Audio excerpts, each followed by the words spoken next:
Sepekan jelang Pilpres, ekonomi Amerika dibayangi sejumlah tantangan, mulai dari pengangguran, tarik ulur stimulus fiskal, hingga bakal lesunya puncak musim belanja akhir tahun. Pilpres dan politik, hal yang menjadi fokus pelaku usaha, investor, dan juga kebanyakan rakyat Amerika Serikat menjelang hari H 3 November. Itu pula yang menjadi perhatian warga Nashville, negara bagian Tennessee, yang melakukan acara nonton bareng debat capres terakhir yang kebetulan juga berlangsung di kota mereka. I feel like this is a very important moment for everyone, that whether you voted, whether you're not voted, whether you are undecided, whether you're very decided, just on the state of our nation.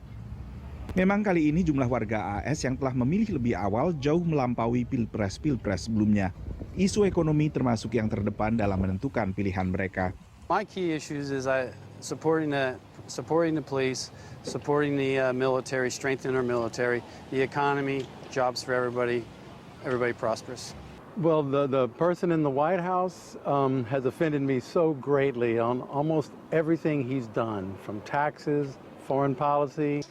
Di tengah polarisasi politik dan ketidakpastian akibat pilpres, tarik ulur soal stimulus mengatasi dampak COVID juga mengemuka. To be honest, American people need this. I don't think people are really focusing on how many Americans are hurting. The unemployment rate is still very high.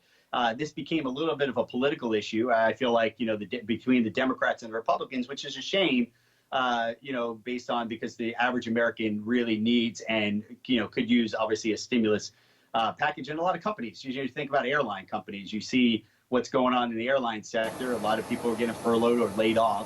Satu persatu, kota-kota dan negara bagian di Amerika Serikat berupaya untuk menggerakkan kembali roda perekonomiannya untuk bertahan atau bangkit dari hempasan COVID.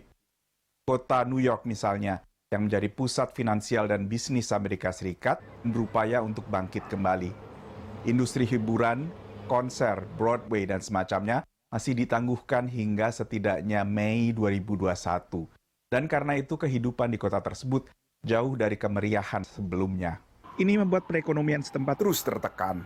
Forget international travel. You cannot come to New York City from 35 different states. That's essentially the entire United States. So in the past, when we had crises like, say, 9/11 or the Great Recession, at least other Americans came here. And to see it like this, cut off from the rest of the world, cut off from the rest of the United States, is just heartrending. Pengunjung yang datang pun ikut merasakan bedanya.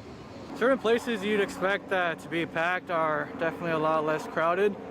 But I mean, overall, there's enough safety guidelines put in place to where you still visit, you still feel safe. Tapi sebagian warga tetap optimis.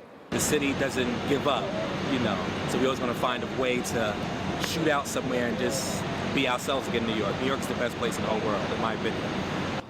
Secara nasional, optimisme juga sedikit terasa dalam sektor ketenagakerjaan. Data Departemen Tenaga Kerja terbaru menunjukkan jumlah pemohon baru tunjangan pengangguran dalam sepekan mencapai angka terendah sejak Maret.